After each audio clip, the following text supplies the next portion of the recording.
민수기 9장 15절부터 23절 말씀.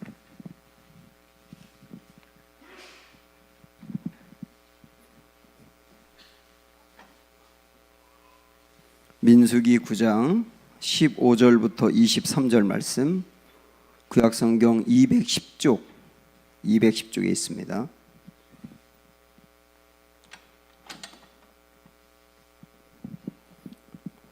(15절부터) 23절.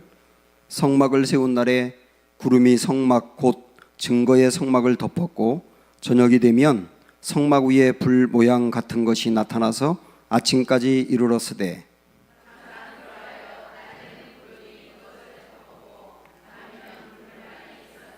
구름이 성막에서 떠오르는 때에는 이스라엘 자손이 곧 행진하였고 구름이 머무는 곳에 이스라엘 자손이 진을 쳤으니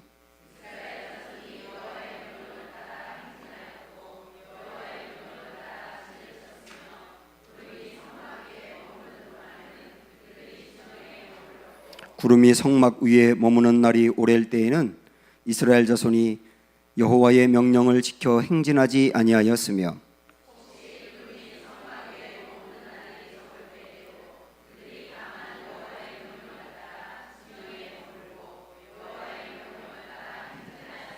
혹시 구름이 저녁부터 아침까지 있다가 아침에 그 구름이 떠오를 때에는 그들이 행진하였고 구름이 밤낮 있다가 떠오르면 곧 행진하였으며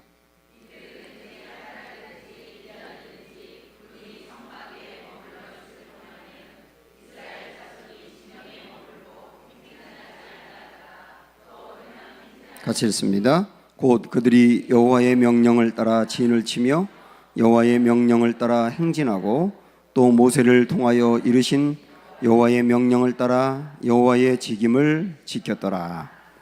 아멘. 네, 오늘 우리에게 말씀을 전해주실 목사님은 이광세 목사님인데요. 네, 아주 행복해 보이죠? 네, 장로교 목사님이십니다. 총신대에 나오셨고 미국 탈봇 신학대학에서 공부하시고 미국에서 계속 목회를 하시다가 이번에 이제 말레이시아 선교사로 가시게 됐어요. 사실 교회 이제 그 목회하면서 여러 가지 안정된 그 삶이 이제 세워졌는데 미국의 그 시민권도 받아서 편안하게 거기 사실 수 있는데 하나님이 마음을 움직여서 말레이시아 선교사로 가도록 도전하셨고 순종하는 마음으로 이번에 이제 가시게 됐어요. 제가 군목으로 그 마지막 그 부산병원에서 사역을 했었는데 그때 군종병이었었습니다.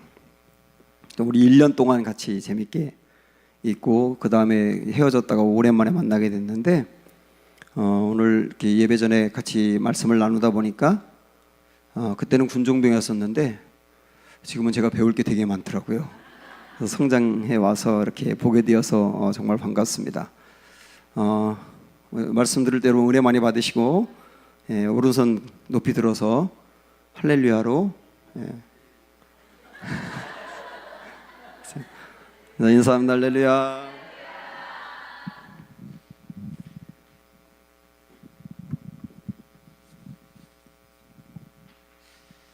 할렐루야.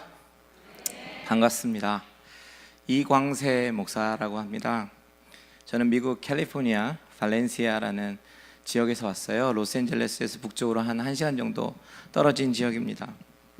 2003년도에 제가 결혼하면서 미국에 갔으니까 지금 15년 만에 한국에 나왔습니다. 오래간만에 나오니까 한국이 너무 많이 변해 있는 거예요. 막 시골 촌놈이 올라온 것 같은 미국 촌놈이 왔습니다. 그래서 막 그 버스가 중앙 차선 있는 데로 가는 것도 신기하고요. 제가 가기 전에는 서울 청계천도 아직 복원이 안 됐던 때였기 때문에 정말 많이 변했습니다. 제가 유성열 목사님을 만나게 된 것은 목사님 말씀하셨지만 19년 전 이야기예요. 1999년도 제가 국군 부산에 있는 국군 부산병원 군종병이었고 목사님께서 그 대위에 군목 목사님이셨습니다. 지금 와서 생각해 보니까 유성열 목사님 만난 것이 정말 특별한 하나님의 은혜였던 것 같아요. 왜냐하면 만일 누군가 저에게 목사님 인생에 영향을 끼친 목사님이 누구입니까? 라고 물어본다면 영상으로 보고 책으로 본 사람 말고 직접 제가 만나서 교제하고 배웠던 사람들 중에서는 당연히 유성열 목사님이 제 세 손가락 안에 드시는 분입니다. 제가 목사님 앞에 서서 이런 말 하는 거 아니고요. 저희 아내는 우리 유 목사님 한 번도 만난 적이 없지만 유 목사님 알아요. 왜냐면 제가 많이 얘기를 했으니까. 그래서 우리 아내가 산 증인입니다. 제가 목사님이 왜 저에게 영향을 미쳤냐면요. 제가 군인이었을 때 20대 초반이잖아요. 군인이었을 때 20대 초반이었을 때 저는 총신대학교 신학생이었고 우리 목사님은 30대 풋풋한 목사님. 상상이나 가시겠어요? 청년 같은 목사님이셨고요. 그리고 사모님은 정말 눈부신 외모를 자랑하는 아주 젊고 아름다운 사모님이셨습니다. 다은이가 초등학교 들어가기 전이었어요. 예. 그래서 그런지 그냥 그런 젊은 목사님이요 군인교회에서 설교를 너무 잘하시는 거예요. 너무 은혜를 많이 받았습니다. 수요일 날 막 성막 사진 같은 거 보여주시면서 성막 강의도 하시고 주일 설교를 그 성경 공부 교재로 이렇게 따로 만들어 가지고 우리 그 환자니까 병원이니까 환자들 있잖아요. 그 환자들이랑 같이 제자 훈련도 하시고 정말 환자들이 그 제자 훈련 통해서 은혜 받으면서 막 변하는 게 눈에 보이는 거예요. 그래서 아무래도 제가 신학생이니까 막 관찰하기 시작했습니다. 과연 비결이 뭘까? 목사님 설교 잘하시는 비결이 뭘까? 목회를 잘하시는 비결이 뭘까? 그래서 목사님이 서재에 갖고 있었던 책들을 막 주의 깊게 보기도 하고요. 그리고 어떤 책인지 보기도 하고 목사님께서 어떤 책을 활용하시는가 궁금하기도 하다가 하루는 제가 목사님께 물어봤어요. 목사님 기억하실지 모르겠어요. 목사님 설교를 어떻게 준비하세요? 목사님처럼 설교를 잘하고 싶은데 어떻게 하세요? 라고 비결이 뭐예요? 라고 물어봤어요. 그때 목사님이 이렇게 대답하셨어요. 군종은 큐티를 매일 하니? 이렇게 물어보더라고요. 그래서 아니요. 그랬더니 좋은 설교는 첫 번째로 매일매일 하는 큐티가 바탕이 돼야 되는 거야. 이렇게 말씀해 주셨어요. 어떻게 보면 단순한 원리인데 그것이 제 마음속에 확 꽂히는 거예요. 그리고 목사님께서 계속 말씀하신 거는 그렇게 묵상의 훈련이 된 다음에 좋은 설교자들의 많은 책들을 읽고 설교를 들어야 돼 라고 말씀하시더라고요. 저는 그때 그 가르침이 20대 초반의 그 신학생의 마음 가운데 확 꽂혀서 아직도 잊혀지지 않습니다. 그리고 그 가르침이 제 사역의 밑바탕이 되었어요. 어떤 분들은 들으시면서 아부하시네 뭐 그렇게 생각하실지도 모르겠는데 절대 그런 거 아니고요. 제 아내가 증인입니다. 이렇듯이 우리의 인생 가운데 많은 만남이 있는데 모든 만남은 전부 하나님의 계획 가운데 있습니다. 제가 20년 전에 유 목사님 만난 것도 그리고 제가 이 자리에 지금 서서 여러분들 앞에 서 있는 것도 하나님의 계획이고요. 하나님의 기적이고 하나님의 은혜입니다.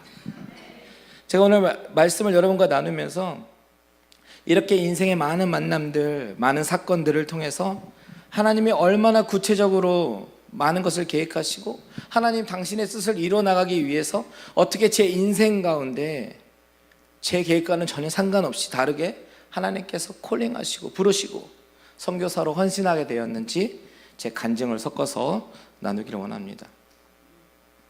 요즘은 스마트폰 시대입니다. 그렇죠? 누구나 다 스마트폰을 가지고 있지 않은 사람이 없습니다. 저도 있는데 이 전화기 하나면 많은 것을 할 수 있습니다. 은행 업무도 볼 수 있고요. 심지어 쇼핑도 할 수 있습니다. 여러 가지 스마트폰 기능 중에서 제가 가장 많이 사용하는 기능이 뭘까 생각해 보니까 저는 내비게이션을 가장 많이 사용하는 것 같아요. 한국에 와서 사람들이 내비게이션을 사용하는데 미국의 용도와는 좀 다르게 사용하시더라고요. 한국에서는 감시 카메라 피하는 용도, 미국에서는 좀 더 지름길 찾는 용도 그렇게 쓰고 있는데요. 더 빠른 길을 찾아갈 수 있습니다. 미국에서는 사람들이 다 막힌 길에 서 있을 때 저 혼자 골목골목 이렇게 돌아가면서 사람들 제치고 빨리 가면요, 막 쾌감이 있어요. 아주 좋습니다. 그래서 저는 내비게이션이 가라고 하면 무조건 순종합니다. 오늘 저와 여러분들이 읽은 이 본문의 말씀, 민수기의 말씀은요, 하나님이 친히 내비게이션이 되어주셔서 구름 기둥과 불 기둥으로 인도하시는 장면이에요. 한번 생각해 보십시오. 이스라엘 백성들이 광야에 나왔습니다. 어디로 가야 될지 몰라요. 그런데 광야에 나와서 백성들은 동서남북도 모르고요, 어디로 가야 될지도 모르는데 하나님께서 불기둥, 구름 기둥으로 길을 인도하십니다. 내비게이션처럼. 본문을 자세히 보면요, 유독이나 반복되는 단어가 있어요. 그것은 구름이라는 단어입니다. 구름이라는 단어. 구름이 과연 상징하는 게 뭘까? 여기서 상징하는 구름은 하나님의 임재를 상징합니다. 출애굽기를 보면요, 성막이 완성되었을 때 모세와 백성이 하나님의 영광이 거기에 충만한 것을 어떻게 알았냐면 구름이 회막에 덮이는가, 그것을 봤어요. 하나님은 종종 이런 방식으로 하나님 당신의 임재를 눈으로 보이게끔 가시적으로 나타내셨어요. 눈으로 보이게끔. 하나님이 함께 하신다는 거예요. 하나님이 보입니까? 안 보입니까? 안 보이시는 하나님. 영어로 invisible God. 하나님이 안 보이는 하나님인데 보이는 방법으로 나타나셨어요. 출애굽기의 13장에 이런 말씀이 있습니다. 여호와께서 그들 앞에서 가시며 낮에는 구름 기둥으로 그들의 길을 인도하시고 밤에는 불 기둥을 그들에게 비추사 낮이나 밤이나 진행하게 하시니 낮에는 구름 기둥, 밤에는 불 기둥이 백성 앞에서 떠나지 아니하니라. 하나님께서 출애굽의 처음 순간부터 불 기둥과 구름 기둥으로 인도하셨습니다. 이것은 24시간 365일 그들을 떠나지 않고 동행하시는 하나님의 임재, 그리고 동행, 인도하심의 사인이었어요. 하나님께서 함께 하신다라는 이 사실을 부인할 자 아무도 없었습니다. 왜냐하면 눈으로 보이니까요. 그런데 오늘 본문에서 중요한 말이 있어요. 16절입니다. 16절 어떻게 시작하고 있습니까? 항상 그러하여 라고 시작하고 있어요. 우리는 이 말을 기억해야 됩니다. 하나님의 임재와 인도하심은 항상 그러했다라는 거예요. 이 말씀이 오늘 2018년도 살아가는 우리에게 하시는 말씀은 뭐냐면, 신실하신 하나님, 항상 그러하신 하나님이 당신의 백성들을 인도하는 방법이 항상 그러했던 것처럼 우리 이 시대에 살아가는 우리들에게도 항상 그렇게 인도하고 계시다라는 말씀입니다. 저는 여러분들이 어떻게 인생을 살아오셨는지 잘 몰라요. 그런데 제가 부목사로서 교구 담당을 하면서 여러 가지 가정을 신방하게 되었습니다. 제가 맡은 교구만 해도 100가정이에요. 100가정. 100명이 아니라 100가정이에요. 신방 다니면서 정말 많은 성도님들 만났거든요. 그리고 또 해가 바뀌면 또 교구가 바뀌니까 어떻습니까? 또 다른 100가정을 또 신방하는 거예요. 그렇게 6년간 정말 많은 성도님들을 만나서 신방하면서 그분들의 삶의 이야기를 들어보면 정말 다 놀라운 감정들이 있습니다. 미국에 오게 된 여정, 하나님을 믿게 된 여정, 교회에 오게 된 여정, 그리고 제가 섬기는 에브리데이 교회 가운데 오게 된 여정, 정말 파란만장한 인생 가운데 정말 모든 일을 하나님이 너무 구체적으로 인도하셨다. 하나님이 정말 하지 않으셨다라고 말할 수 있는 사람이 누가 있는가? 여러분, 저는 여러분들이 어디서 태어나셨는지, 어느 지역에서 학교 다니셨는지, 어디서 직장 생활하시다가 이곳 청라까지 오셨는지, 어떻게 은강교회에 와서 유성열 목사님 만나고 신앙생활 하셨는지 저는 모르지만요, 분명한 것은 이 모든 것을 하나님께서 계획하셨다라는 사실을 항상 기억해야 됩니다. 저만 해도 그렇습니다. 선교사로 부르셨어요. 헌신하게 되었습니다. 그런데 이게 제가 계획한 것이 하나도 아니에요. 그냥 지금 와서 생각해보면 놀라운 하나님의 은혜입니다. 인생의 과정을 돌아보면 신기한 것이 한두 개가 아닙니다.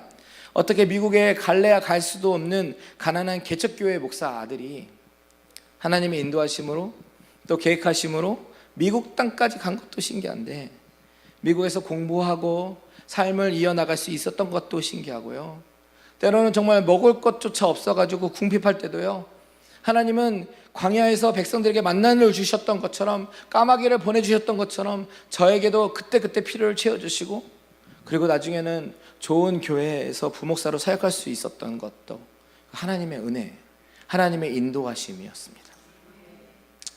제 인생 가운데 가장 획기적인 사건 몇 가지를 간증하면요, 가장 먼저 하나님을 인격적으로 만난 사건이에요.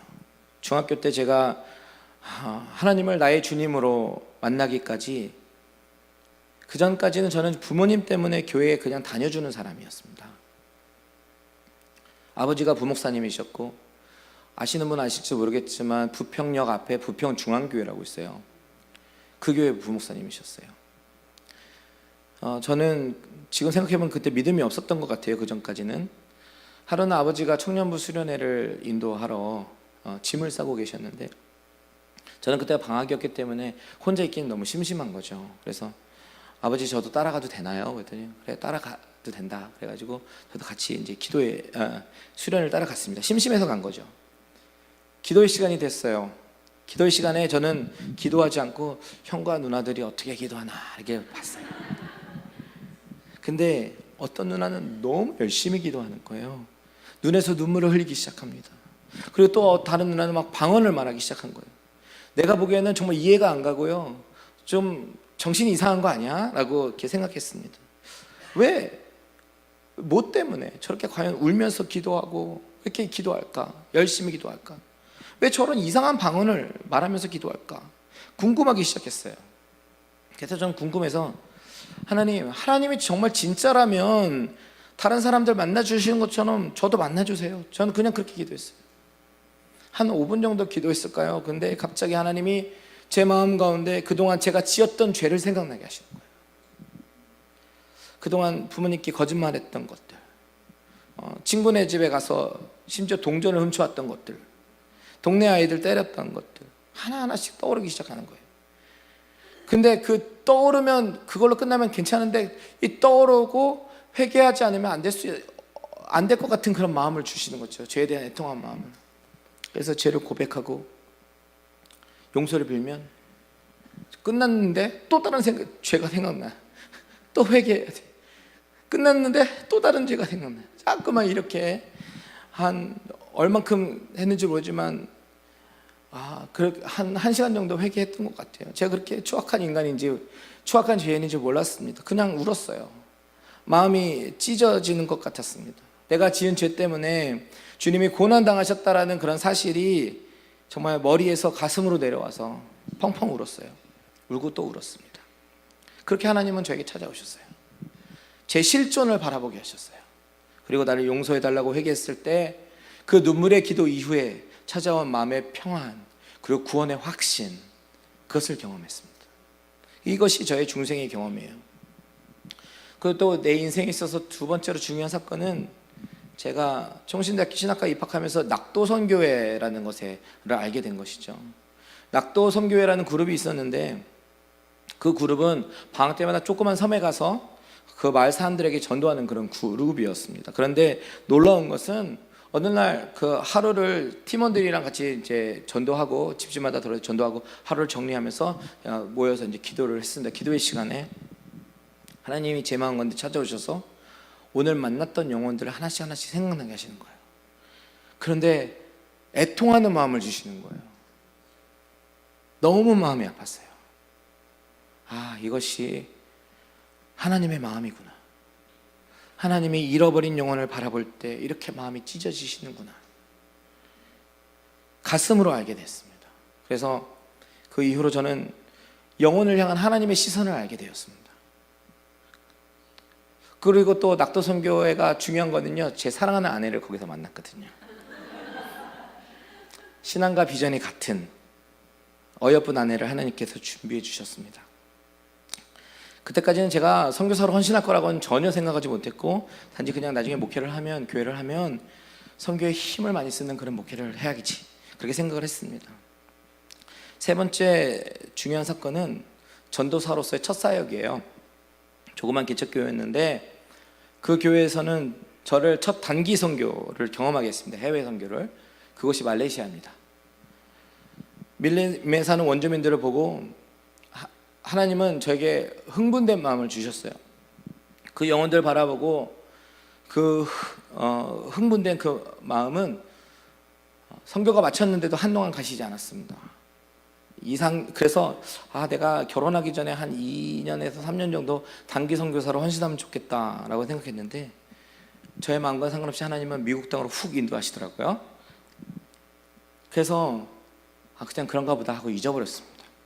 미국으로 인도하신 하나님, 신학 공부를 하기 위해서 미국으로 캘리포니아로 가게 되었는데요. 그런데 미국에서 삶 정말 쉽지 않았습니다. 낯선 문화에 적응해야 되고요. 영어를 배우는 과정 쉽지 않았고요.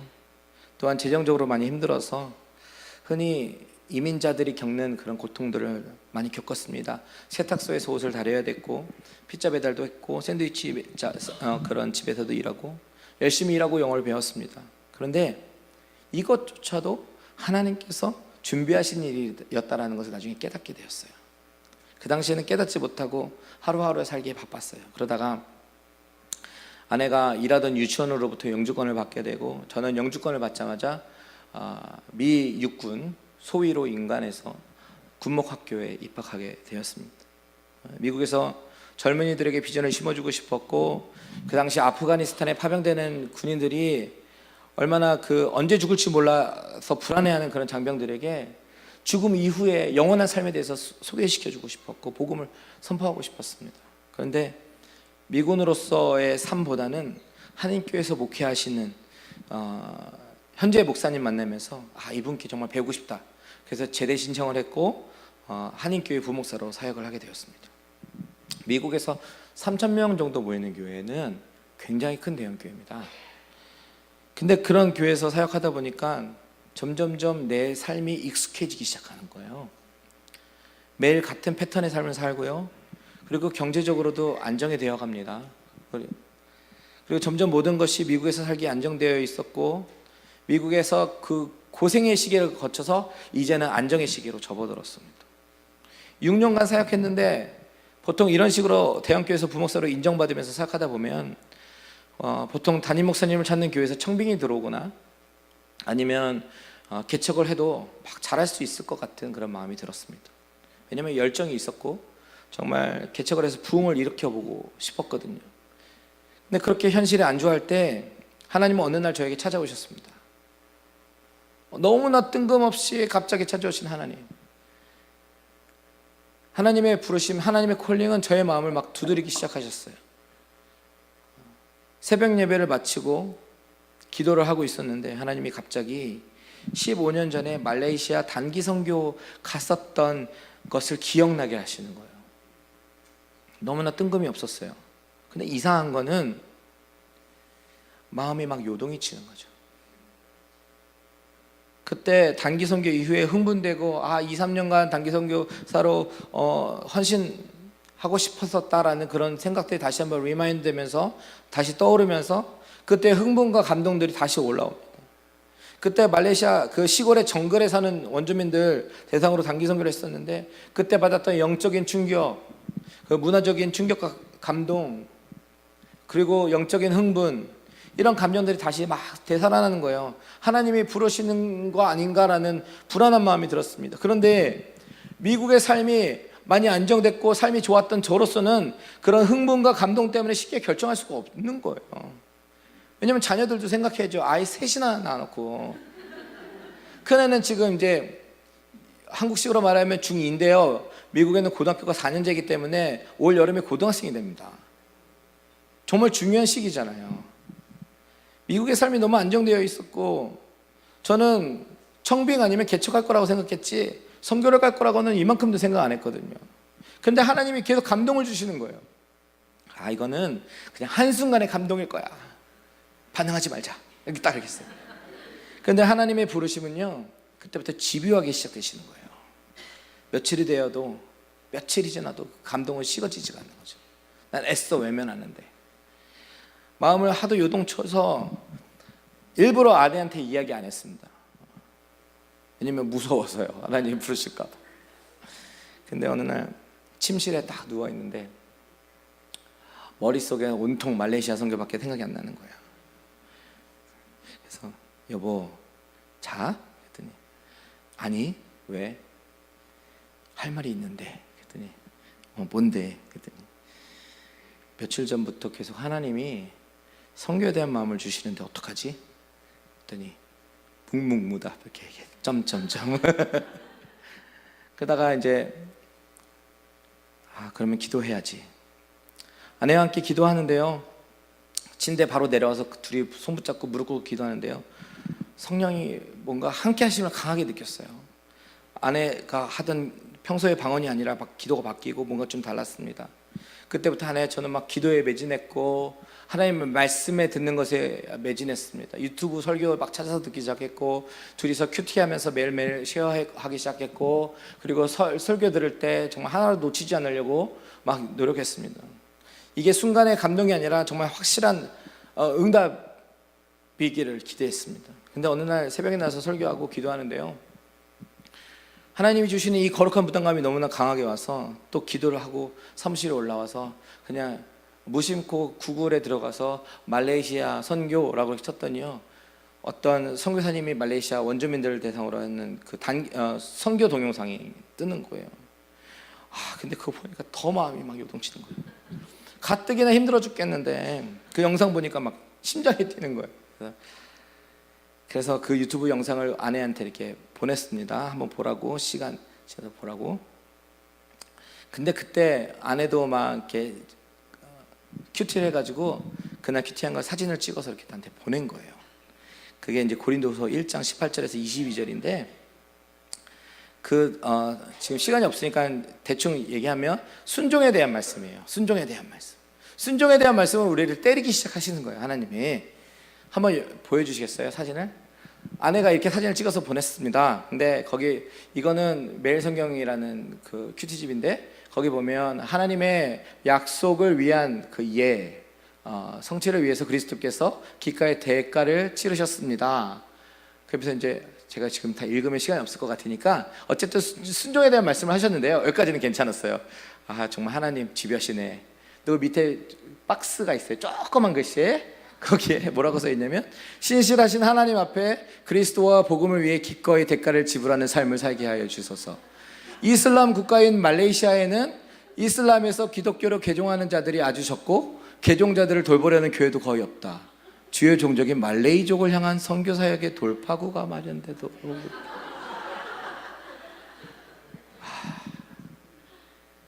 그뿐만 아니에요. 제가 그 영상을 본 거를 아내가 보더니 너무 깜짝 놀라는 거예요. 왜 무슨 일이야? 거기서 한 원주민 선생님이 나오는데 수업하기 전에 막 기도를 하는 장면이 나오는데, 며칠 전 자기가 했던 방언하고 너무 비슷하다는 거예요. 하나님 항복했습니다. 알겠습니다. 순종하겠습니다. 우리 두 부부는 항복하고 순종하기로 했어요. 그리고 담임 목사님한테 말씀드렸어요. 사임해야 되니까. 그때 목사님이 너무 은혜를 받으신 거예요. 그래서 너무 행복하신 거예요. 그래서 그 자리에서 당장 우리 교회에서 파송하겠다고. 그래서 뭔가 좀 풀려가는 것 같긴 한데 억울한 거죠. 아내가 운전하면서 하나님 따졌습니다. 하루는. 하나님 왜요? 왜 하필이면 말레이시아입니까? 거기 벌레도 많잖아요. 우리 딸들 벌레라고 하면 기겁하고 나도 너무 싫은데 왜 벌레 많은 곳으로 보내시는 거예요? 깨끗하고 좋은 데도 많잖아요. 그랬더니 하나님의 마음 가운데 주시는 마음은, 내 사랑하는 딸아, 그 벌레 때문에 그렇게 힘드니 내가 하늘의 영광과 보좌를 버리고 말구 위에 누웠을 때 그 심정을 생각해봤니? 그렇게 말씀하시더래요. 그래서 아내가 하던 운전을 멈추고 펑펑 울면서, 하나님 제가 잘못했습니다. 순종하겠습니다. 그리고 순종을 하기로 결정하고 우리 인생을 뒤돌아보니까 우연이 하나도 없는 거예요. 모든 만남, 그 전에 전도사로 사역했던 그 교회에서 사역하게 된 것도 그 말레이시아 땅을 밟게 하신 하나님의 계획이었구나. 그러면 왜 미국에 보내신 거예요 도대체? 그랬더니 미국을 가게 된 것도 영어를 준비시키셨구나. 그러면서 이민 생활을 경험하면서 낯선 환경과 새로운 문화에 정착하는 훈련을 시키셨구나. 그리고 에브리데이 교회에서 사랑받게 하신 것도 기도의 동역자들을 붙여주시려고 하셨구나. 이 모든 것이 하나님의 조각그림이었던 거죠. 그리고 제가 지금 한국에 나온 거는 선교사 훈련을 받기 위해서 한국에서 4개월, 미국에서 3개월짜리 총 7개월짜리 프로그램을 받기 위해서 한국에 나온 거죠. 이제 6월 말에 미국에 들어가면 3개월 훈련 받고 가을에 파송받게 됩니다. 여러분, 순종이라는 거 어려운 겁니다. 내가 무언가 포기해야 되는 거잖아요. 그런데 한번 순종하기로 결정하니까 하나님께서 모든 것을 오래전부터 계획하셨다는 것을 다 보여주시는 거예요. 그리고 현실의 문제들 하나씩 하나씩 놀랍게 해결해 주시는 거예요. 팍팍팍. 여러분, 그 하나님, 나의 인생을 인도하신 그 하나님이 저만의 하나님이 아니다라는 거죠. 이스라엘 백성들만의 하나님이 아닙니다. 그 하나님이 바로 여러분들의 하나님도 되십니다. 오늘 본문에 보면 하나님은 구름으로 임재하셨어요. 눈으로 보이는 방법으로 나타내시고 인도하셨습니다. 근데 왜 눈으로 보이게 하셨습니까? 하나님의 인도하심이 머리가 아니라 실제라는 거예요. 피부에 와닿게 설명하는 거예요. 하나님의 인도하심이 그냥 성경 속에 있는 스토리가 아니라 정말 피부에 와닿게 실제적인 말씀이다라는 것을 보여주시는 거예요. 너무나도 내비게이션보다 세밀하고 정확하게 우리의 인생을 인도하신 하나님. 그렇다면 우리가 할 일이 무엇일까요? 내비게이션을 신뢰하면 어떻게 합니까? 우회전하라고 하면 우회전하는 거죠. 좌회전하라면 좌회전하는 거고, 순종하면 되는 거예요. 오늘 그게 오늘 본문에서 강조하고 있는 것입니다. 한번 18절 보시면요, 이런 말씀이 있습니다.